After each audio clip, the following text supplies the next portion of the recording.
Hello everybody, my name is Martijn van den Ende, and in the next 12 minutes I will explain what is wrong with beamforming on fiber optic arrays and how to fix it. So, Distributed Acoustic Sensing, or DAS for short, is this cool new technology that allows us to record earthquakes with fiber optic cables.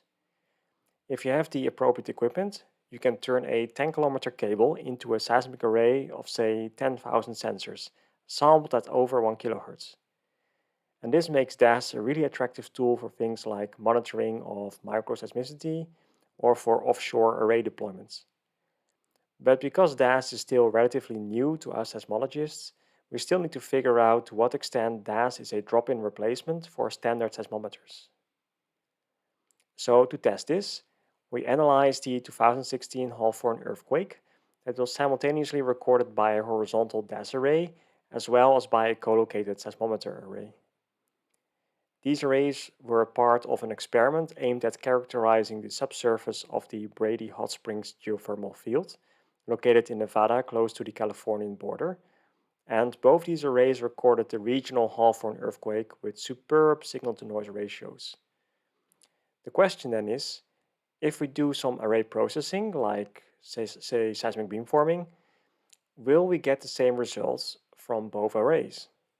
Now, just to give everyone a quick update on beamforming. This is originally a telecommunications technique that allows you to estimate the direction from which signals are coming using multiple closely located sensors. One very familiar example is locating sounds using your own two ears. If the sound source is to your left, the signal will hit your left ear a little bit before it hits your right ear, and then your brain uses this slight time delay to figure out where the sound is coming from. And estimating the time delay or phase shift computationally is not done with individual phase specs, but it is estimated based on cross correlations and waveform coherence. In seismic beamforming, we use, of course, more than two sensors, and in addition to estimating the angle of incidence or back azimuth of the seismic waves, we can also estimate the apparent velocity of the waves. Now, what do I mean by apparent velocity? Well, if we have our array over here and a wave is coming in at a very shallow angle, it will hit our receivers one by one.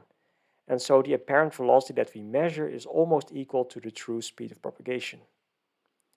On the other hand, if the wave is coming in directly from below, it will hit all the receivers at once, and it will appear as if the wave speed is near infinity.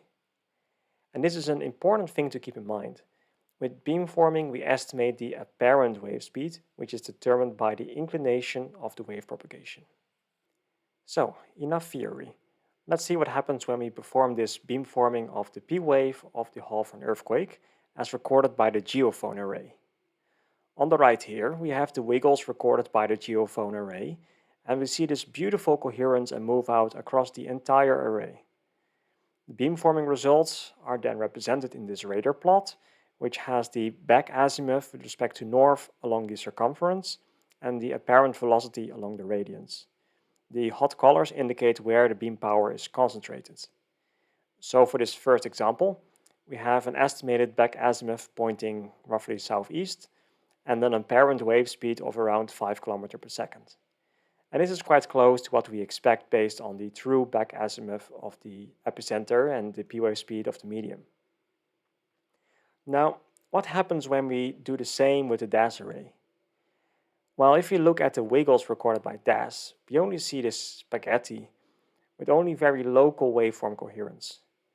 So even though we have a good signal-to-noise ratio, this does not necessarily mean that we have good waveform coherence, which is a requirement for the beamforming technique. And sure enough, if we do beamforming on the DAS data, we find these weird spreads of beam power everywhere at low frequencies.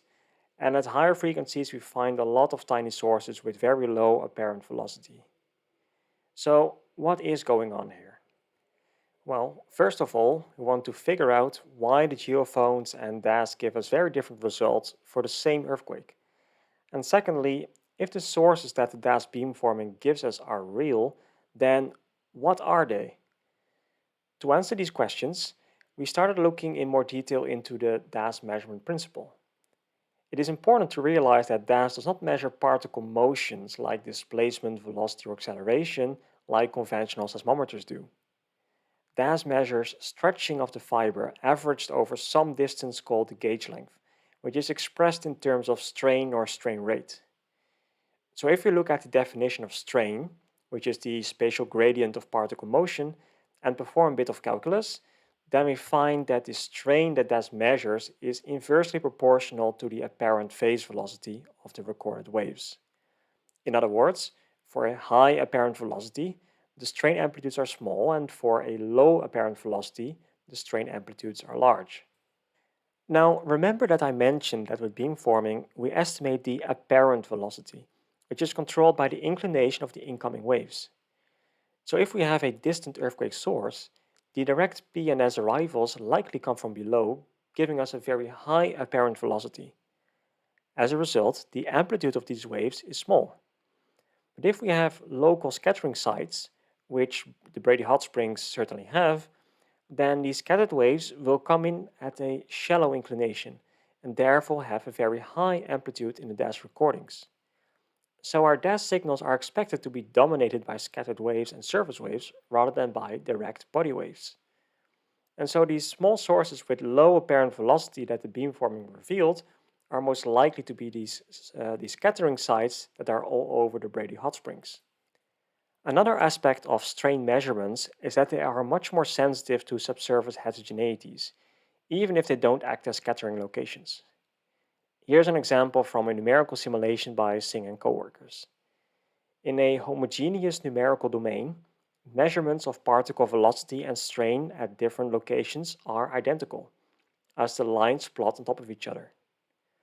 But when a little bit of heterogeneity is introduced into the medium, the velocities measured at different locations remain identical, while the strain measurements start to diverge. We can actually prove that the lack of waveform coherence and poor beamforming results are purely due to the fact that we measure strain. We can do this by taking our geophone array and convert their recordings from particle velocity into strain rate by taking neighboring pairs of stations and then compute the gradient of the particle motion between them. Herb Wang and co-workers have shown that this can reproduce DAS measurements almost wiggle for wiggle, so this is a good way to simulate the DAS array. And so when we do this, and we convert the particle motions into strain and then do the beamforming on the simulated DAS data, then we get the same results as we got with the real DAS array, namely lots of sources with very low apparent velocity, which are most likely the scattering sites.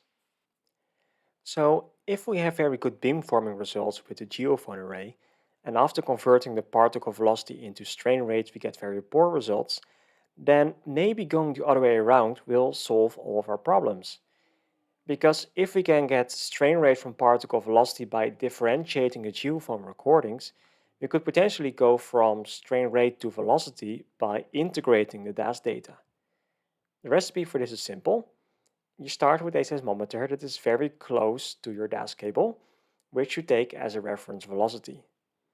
Then you integrate DAS recordings from this point up to 1 gauge length away. Due to the measurement principle of DAS, this is simply the reference velocity plus the DAS measurement times the gauge length. This will then give you a new measurement of velocity at the new location, which in turn you can take as a starting point for integrating up to the next location. This approach can be generalized to an arbitrary number of DAS channels by simply summing up the DAS strain rates of each of these channels as shown in this equation. But it is important to keep in mind that this only works for straight DAS segments with relatively uniform coupling and that you need at least one seismometer per segment. And so here is the result of this conversion. On the left we have the original DAS strain rates, which form this incoherent spaghetti. But after integrating the strain rates, we get this beautiful waveform coherence on the right. The red lines here actually are the seismometer measurements, so you can see that the integrated DAS measurements now correspond one-to-one to the seismometer measurements. And this is great, because when we do the beamforming on the integrated DAS data, we get the exact same results as we got for the seismometer array. So the first take-home message here is, If you install a DAS array, make sure to set up at least one seismometer right next to it so that you can convert your DAS data from strain rate to particle velocity, which makes array seismology a lot easier. And secondly, this concept invites for some creative hybrid array designs, where you can convert a single seismometer into an array of single component velocity measurements. And the nice thing about DAS is that you can deploy your array at any time, unplug the interrogator unit, and plug it back in when you need it. And this would make these single seismometer arrays ideally suited for instance, rapid aftershock monitoring. So let me quickly jump to this slide with take-home messages. First of all, DAS measurements are very sensitive to scattering and subsurface heterogeneities. To overcome this, you need to convert the DAS strain rates into velocity using a conventional seismometer as a reference point.